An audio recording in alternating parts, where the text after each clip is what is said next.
Классика, модерн, эксперименты, новые лица. В Казани завершился международный фестиваль классического балета имени Рудольфа Нуриева. Приняли участие солисты Covent Garden, Нью-Йорк Сити Балет, Большого театра России и других ведущих театров мира. Звездный гала-концерт, авторские спектакли театра, белорусские гастроли и, конечно, классические балеты, в которых когда-то блистал Нуриев. Как он сам принял участие в фестивале. Полина Кострицкая о тех моментах балетного праздника, которые запали в память.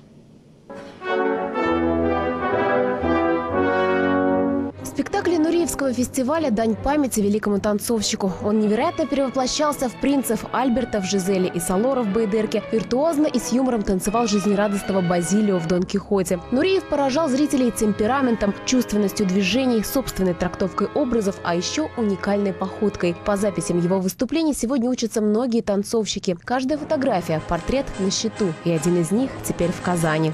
Заботливой рукой художника он упакован, чтобы доехал в целости и сохранности до Казани. Здесь вот подпись автора.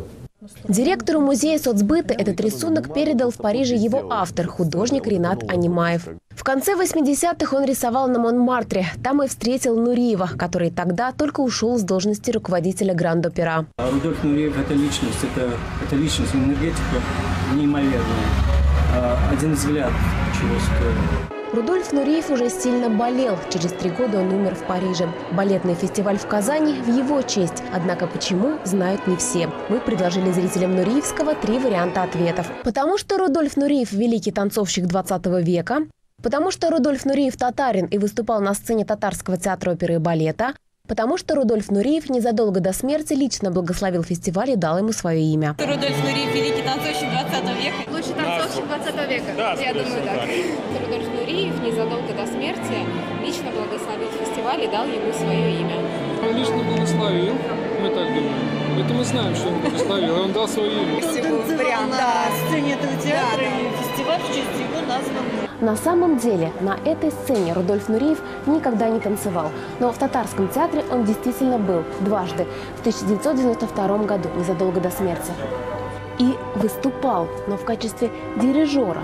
Дирижировал балетом «Щелкунчик». Тогда же великий танцовщик встречался с балетной труппой театра и дал фестивалю свое имя. В этом году Нуриевский открылся премьерой «Дон Кихота». Продолжила афишу тоже классика «Лебединое озеро» и «Жизель», где главные партии исполнили солисты Covent Garden. Точеная техника, внимание к деталям. Они стараются чувствовать, а не играть. Испанка Итziar Мендисабаль, танцуя «Жизель», забывает о своем горячем нраве и старается проявить самые мягкие и нежные стороны души. Для нас в балете главное – это естественная игра. Мы стараемся передавать разные характеры очень натурально и человечно, вместо того, чтобы переигрывать. Это больше идет изнутри.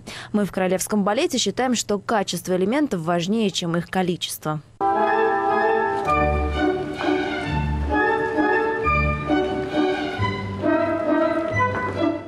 А Нехемия Киш признается, в основе его стиля русская школа. Его учитель был однокурсником Рудольфа Нуриева в Вагановском училище. Я люблю интерпретацию Нуриева. Я смотрел видеозаписи, особенно в первом акте его лицо выражает все. Он очень сильно вживается в роль, это очень важно. И я тоже стараюсь идти по этому пути.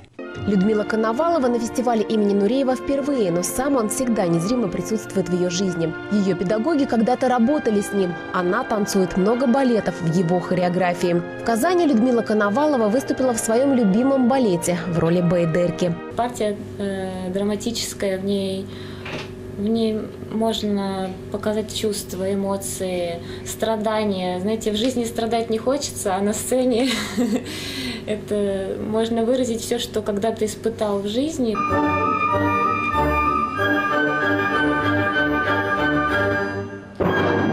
Помимо классики, зрители Нуриевского увидели и авторские спектакли театра. Балеты Кармина Бурана или «Колесо фортуны» и «Золотая Орда». Впечатления очень яркие, потому что, во-первых, разнообразная афиша, масса интересных звезд приглашенных.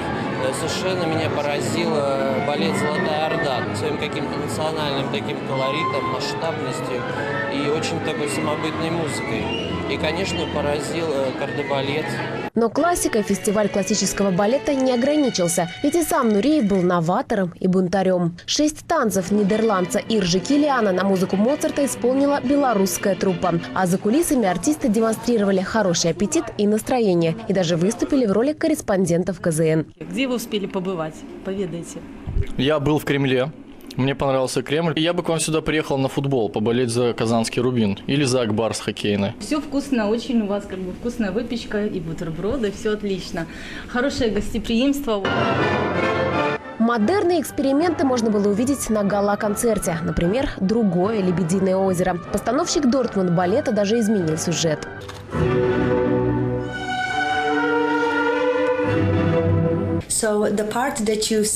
Этот дополнительный номер выражает печаль белого лебедя. Она прощается с принцем. Она говорит: если ты находишь в жизни то, о чем действительно мечтал, ты не должен искать что-то еще. Белый лебедь была его мечтой, но он выбрал черного лебедя, и ему приходится проститься с мечтой. А Нуриевский фестиваль уже готовится воплощать новые мечты ровно через год. Не бояться экспериментов, объединять стили, жанры и танцовщиков разных сцен мира. Полина Кострицкая, Айрат Мухамедзянов, столица. Итоги недели.